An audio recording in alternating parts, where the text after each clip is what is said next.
Bueno, proyecto número 2 de administración de bases de datos. Este video es más que todo solo como explicativo y para explicar por qué se hizo las cosas, cómo se hizo, etcétera, ¿verdad? Bueno, el primer punto es hacer un proceso de TL con Tableau Prep para conectarse a otras dos bases de datos Oracle, otras dos cuentas Oracle, y de ahí extraer información de tablas del sistema, de que el modelo que estamos trabajando es de tres tablas nada más, extraer información de esas tres tablas de cada base, de cada cuenta y generar una tabla temporal que después se cargaría a mi cuenta Oracle, ¿verdad? Ese es el proceso de TL sencillo. Bueno, básicamente como yo estoy solo en el grupo, no tenía otras dos cuentas Oracle a las cuales conectarme, adicionales pues a la mía, conseguí una y pues acá me conecté a esa base de datos, pero adicionalmente pues para poder resolverlo de múltiples bases de datos, decidí primero, adicional de la cuenta Oracle que a partir de la mía que conseguir una instancia bueno, puse una instancia de PostgreSQL en mi propio computador personal a correr, donde creé las tablas del modelo, que acá se puede ver, estaba corriendo en el puerto 8080 en mi computador personal. Y pues desde ahí me conecto desde Tableau Prep, que está corriendo en la máquina virtual de la universidad. Me conecto directamente a mi computador personal, acá está la dirección IP. Eh, y adicional de esto, a pesar de que ya con esto se completan dos bases de datos distintas, decidí correr una instancia de SQL Server directamente en la misma máquina virtual y pues también se crearon las distintas tablas del modelo. ¿Verdad? Entonces con esto no solo se completa el ejercicio de conectarse a otras dos cuentas, en este caso son tres cuentas adicionales, tres bases de datos adicionales, sino que se hace el ejercicio adicional de que sean sistemas de bases de datos distintos. Entonces estamos combinando ya Oracle con PostgreSQL, con SQL Server, ¿verdad? Listo, ahora analizando el pipeline de pues, ETL realizado, ETL es súper básico, súper sencillo. Primero para cada base de datos se hacen los joins respectivos para generar lo que sería lo equivalente a esa tabla temporal, ¿verdad? Acá pues podemos ver los datos un poco. Acá se ve como se ve el preview de esa tabla. Y pues luego están los union, que pues unimos las tres distintas tablas temporales de cada base de datos en una sola, ¿verdad? Y pues acá estaría básicamente. Evidentemente hay muchos datos, están los IDs, los nombres de las tablas, etcétera. Entonces, pues acá hay un campo. Todos estos pasos podrán haberse hechos en uno solo, claramente, pero pues decido así mantenerlos aislados como por separado para que sea más entendible el proceso de TL, ¿verdad? Entonces, pues en este primer paso de limpiado, lo que se hace es remover pues los campos, acá se puede ver, los campos innecesarios como los IDs, que obviamente los IDs no son necesarios, porque es una tabla temporal que ya combina pues todos los datos y por ejemplo los de table names, que esos se agregaron en los procesos de unión. Y además de esto agregué una nueva columna que básicamente indica si las filas son únicas o no son únicas. Y además, y sobre sobre este campo que se agregó acá, se hace un filtro. Entonces, pues, si es duplicado, pues no se va a mostrar esa fila, ¿verdad? Porque puede suceder que en dos bases de datos distintas ya teníamos literalmente el mismo dato. Recordemos que el modelo tiene ciertas restricciones, como que por ejemplo, solo puede haber una fila por combinación de año y mes, ¿verdad? Así la cantidad enviada sea distinta, pues la combinación solo puede existir una vez. Entonces, pues este tipo de restricciones son las que se tienen en cuenta. Entonces, si entramos acá, pues acá entramos a ver pues el código que se está manejando. Se eliminó lo que sería la cantidad enviada, porque la cantidad enviada evidentemente puede variar, pero pues a nosotros nos interesa que nos indique si es único solamente basado en la combinación entre año y mes, ¿verdad? Listo, entonces con base a eso se filtra, acá mismo se filtra para que solo aparezcan las que son únicas, y finalmente en este último paso lo que hacemos simplemente, literalmente es solamente eliminar el campo que nos dice si era duplicado o no, pues que ya para este punto todas iban a aparecer como unique. Y adicional a esto se agrega un nuevo campo calculado que es una primary key, sobre la cual vamos a trabajar pues cuando hagamos la exportación a mi cuenta Oracle. Y pues acá está el output. Y pues básicamente esto se correría directamente se exportaría la tabla temporal a mi cuenta de bases de datos. Obviamente no lo voy a hacer porque eso ya está hecho. Vamos a entrar ahora a SQL Server y pues vamos a ver, por ejemplo, temp envíos es la tabla donde se importó esta tabla temporal creada, y vamos a ver, por ejemplo, la selección de esto. Pues tenemos precisamente esos campos que ya vimos, la combinación de todos y la primary key creada pues sobre esa tabla temporal, ¿verdad? Si vamos a imprimir un count para ver cuántas filas tiene esta tabla temporal, pues vamos a ver que tenemos un total de 27.697 registros. Son bastantes, pero pues bueno, esa es la idea, trabajar con bastantes datos. Entonces el siguiente paso era crear una TAPI para API para esta misma tabla temporal. Este paso literalmente es puramente solo como por ejercicio, porque realmente no se va a usar esa API, ¿verdad? Pero pues básicamente acá está, esta es la de API, tengo este query porque pues sucede algo con el Oracle SQL Developer, pues intento acceder directamente, por ejemplo acá, eh, no aparece el código realmente, no sé por qué, pero bueno, no importa. Usamos la técnica del query a la metadata y pues esto nos devuelve el código que está guardado para ese paquete. Entonces tenemos el paquete, que esta sería pues, la signature, por decirlo así, y este sería el body. Perdón. Y pues este sería el body. Entonces ahí tenemos todo lo que sean los procesos, que igualmente esos son generados automáticamente por el SQL Developer, entonces la verdad no tiene mayor ciencia. Pero el siguiente punto sí es el que tiene un poco más de ciencia, que es crear un paquete que contenga procedimiento para limpiar datos y procedimiento para cargar los datos. Limpiar datos del modelo, o sea, es decir, acá las tablas ya están creadas, las del modelo en mi cuenta, que sería pues periodo, fuente y envío, ¿verdad? Y la idea es crear que este paquete tenga un procedimiento para limpiar esas tablas y para cargar a partir de esta tabla temporal de envíos, ¿verdad? Entonces, pues acá también está el package creado, que pues se llama ETL package. Entonces, pues si lo corremos, pues vamos a ver la signature. Acá pues se ve, es poquito, entonces se ve acá. Y el body sería el siguiente. Vamos a abrir este body y vamos para que se pueda ver. Bueno, entonces tenemos básicamente el procedimiento de limpiar, que la verdad no tiene mayor ciencia, simplemente es eliminar literalmente todas las tablas, obviamente comenzando por la que tiene reference keys a las otras, para que pues no hayan restricciones, ¿verdad? No hayan problemas. Y la siguiente, que sería poblar, sería simplemente para cada uno realizar comandos básicos de inserción sobre las tablas temporales, obviamente teniendo en cuenta que no se agreguen duplicados y que por ejemplo en el de envíos, que es el que tiene las reference keys, que se trabaje sobre las primary keys de los registros ya agregados en las otras dos tablas, ¿verdad? Entonces, pues este sería, y pues básicamente sería eso. El siguiente paso es crear un procedimiento almacenado en donde se ejecuten ese punto de eliminar y de poblar, ¿verdad? Ese procedimiento almacenado, pues sería este de acá, que también pues por medio de consulta a la metadata, pues podemos acceder a él y pues ver que la verdad no es nada del otro mundo, literalmente solo llama a los procedimientos en el paquete. Entonces solo es esto y pues lo podemos probar literalmente. Podemos execute, hacer etl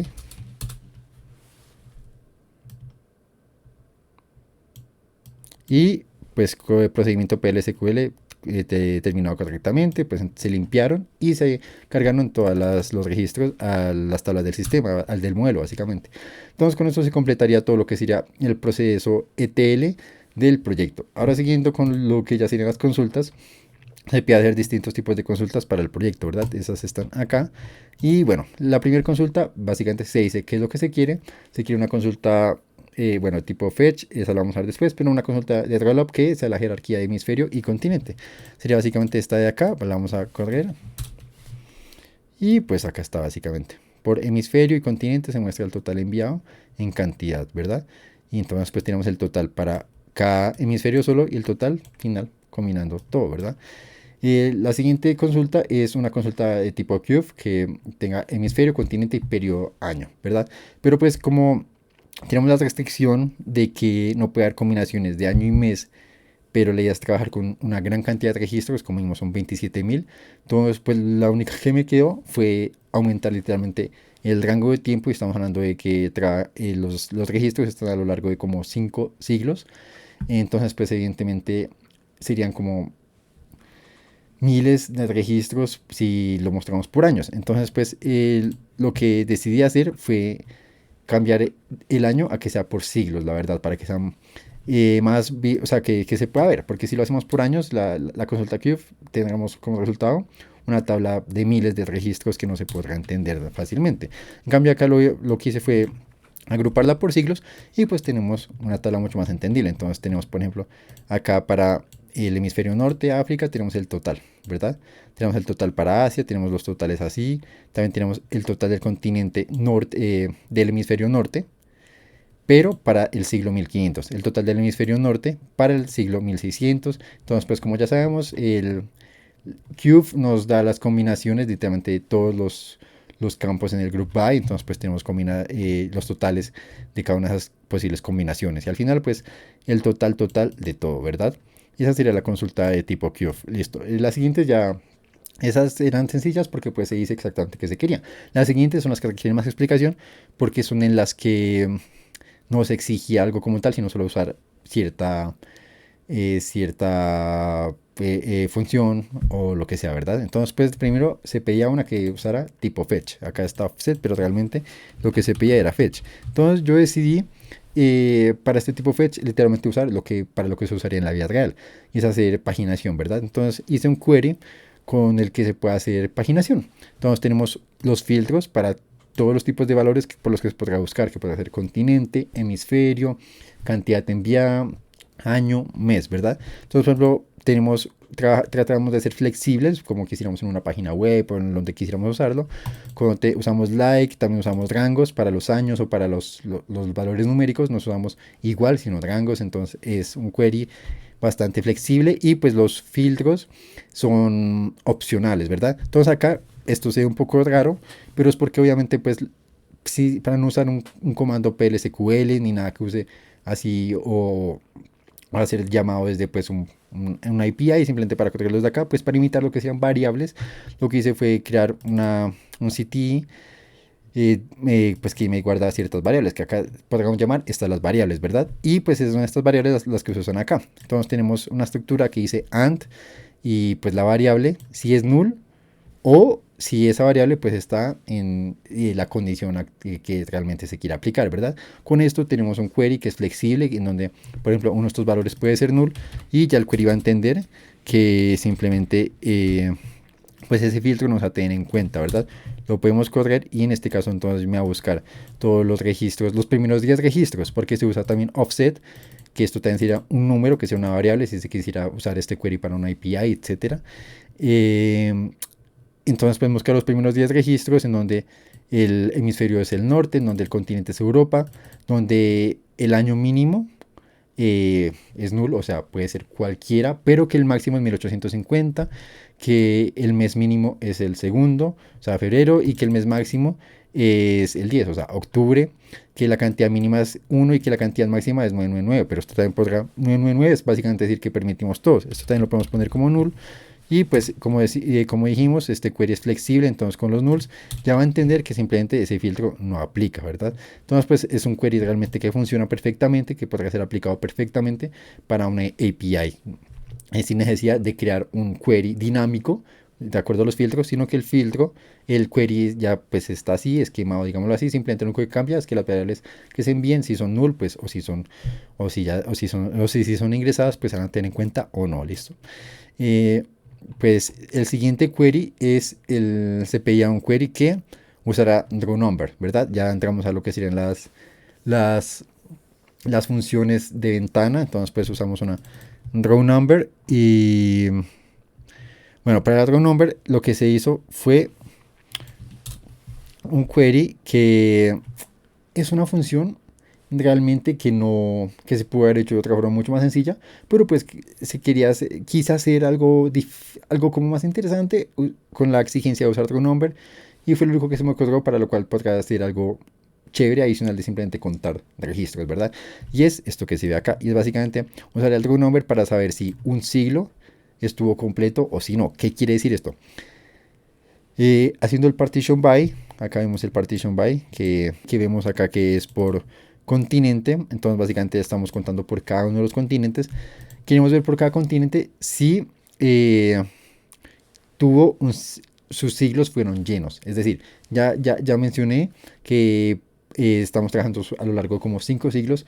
Lo que quiero contar yo, acá estamos agrupando por cada 10 años para que no sea, para que sea algo más que se pueda ver y analizar más fácilmente.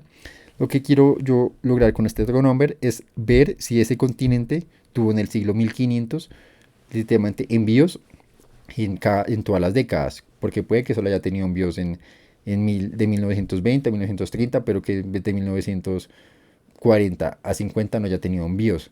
Y luego del 51 al 60 y así, puede que sí, ¿verdad? Pero entonces ahí no tuvo todas las décadas de ese siglo, ¿verdad?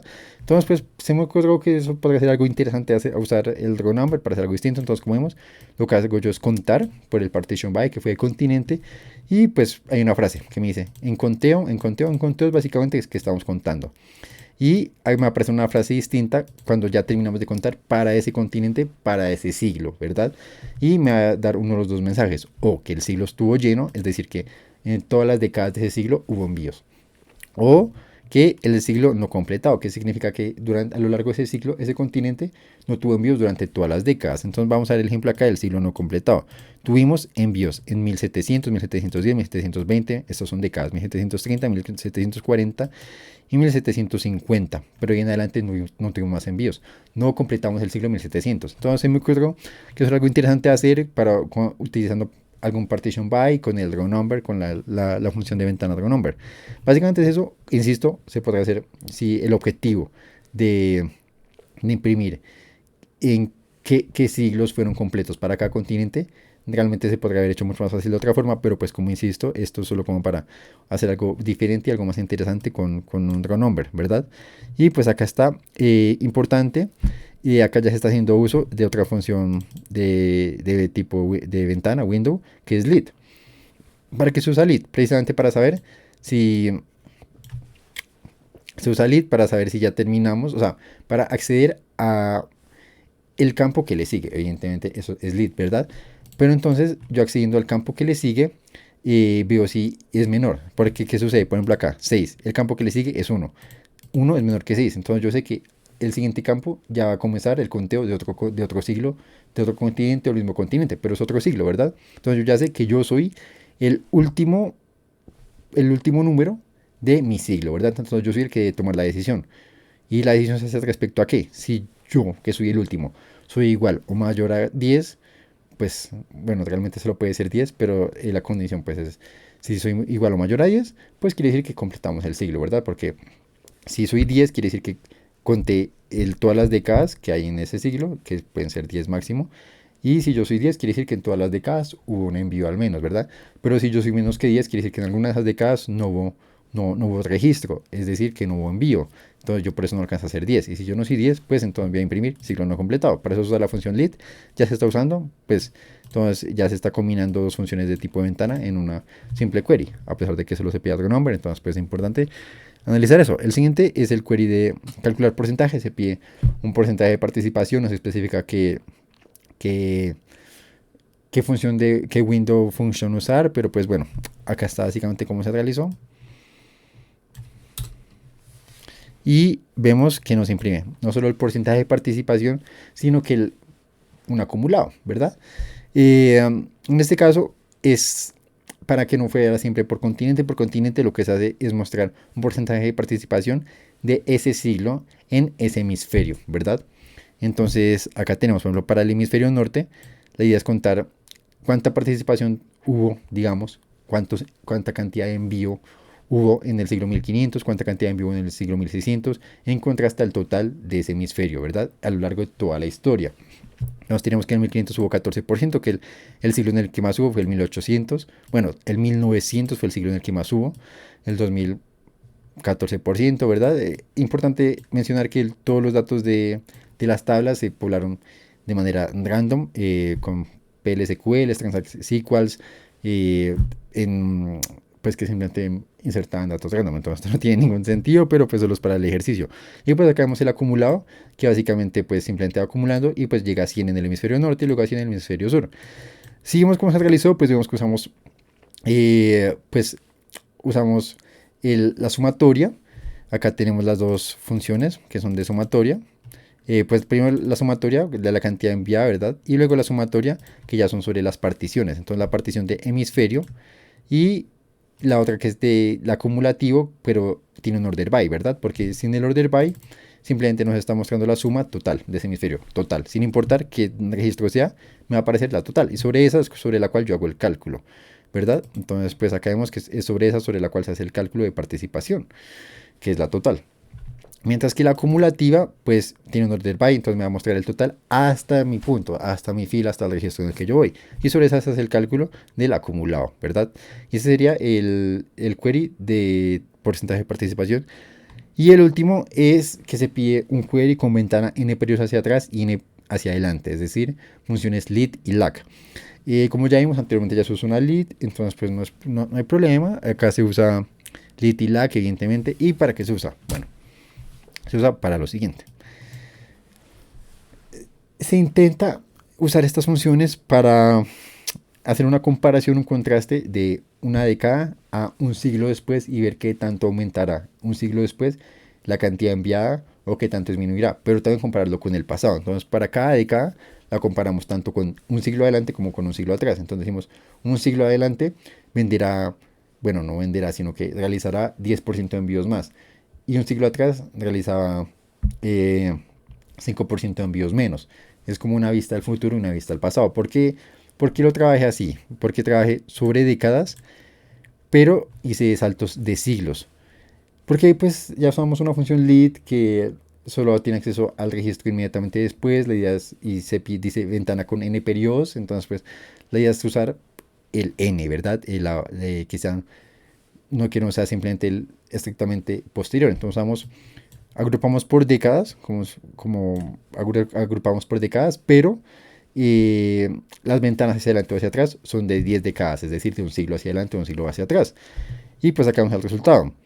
En un siglo, acá ya comienza a predecir sobre el futuro. En un siglo disminuirá 2,3%, en un siglo disminuirá 0,9%, en un siglo aumentará. El mensaje obviamente es dinámico, acá vemos todos los, pues lo que se tiene que usar, que son los cases, para ver en qué caso imprimir, si es que disminuirá, que aumentará, etcétera, para no imprimir negativos necesariamente. Pues acá de todas formas imprimimos los datos ya aquí, digamos como brutos, por decirlo así, con el negativo, con el positivo, pero solo es como para verlos, pero realmente lo ideal sería estos, ¿verdad? Y acá hemos pasado. Los primeros 10 registros, evidentemente, no tienen una ventana en el pasado 10 registros antes, 10 décadas antes. Entonces, pues aparece un mensaje que es, todavía no ha pasado un siglo para comparar. Y a partir de la onceava, pues ya podemos comparar con la primera. Entonces, aumentó en un siglo 2,36%, aumentó en un siglo 0,9%, etcétera. Como insisto, todas estas funciones, estos queries realizados realmente puede que no tengan mayor utilidad, puede que se puedan, el objetivo, digamos, de comparar predicciones a futuro, a pasado, puede que se pueda realizar mejor de otras maneras, evidentemente. Pero la idea es que se exigía usar ciertas funciones y la verdad se podían hacer queries muy básicos que cumplían, pero pues yo quise hacer algo más distinto, como algo que resultara más interesante, que sí, como realmente usar eso para algo distinto, algo interesante, que parezca más chévere. Entonces, básicamente el proceso se realiza así. Los queries, por eso, no son difíciles, no son, la verdad, no tienen mayor complique, pero pues no son los más básicos. Y el último punto, que sería básicamente crear visualizaciones desde Tableau, Tableau Desktop, en este caso, distinto a Tableau Prep. Pues eso, volvemos a la máquina virtual y acá están todas las visualizaciones. La verdad, como vimos, los queries realizados intentan tener algún tipo de detalle analítico, pero evidentemente carecen bastante del mismo. Entonces, pues hacer visualizaciones no llega a ser tan interesante, no llega a generar unas visualizaciones tan ilustrativas, como tan llamativas como se esperaría, pero pues bueno, se busca obtener la visualización más acorde a lo que se está expresando con esa vista. Entonces acá tenemos el primer query, pues la verdad pues sí es una tabla normal, igual que a la que vimos en el SQL, pero pues más bonita, digámoslo así visualmente. Acá ya intentamos hacer intenté usar pues un gráfico distinto, la verdad, se intentó usar un gráfico distinto, en cada uno lo mismo. Acá la evolución conforme a los meses, ¿verdad? Acá pues una tabla nuevamente, cantidad enviada, otra tabla, porque la verdad es difícil expresar esto de manera gráfica, estos datos que como digo no tienen mayor base como es, digamos, de estadística descriptiva, pero bueno. Y el último, que es el de la evolución de un ciclo adelante, un ciclo atrás.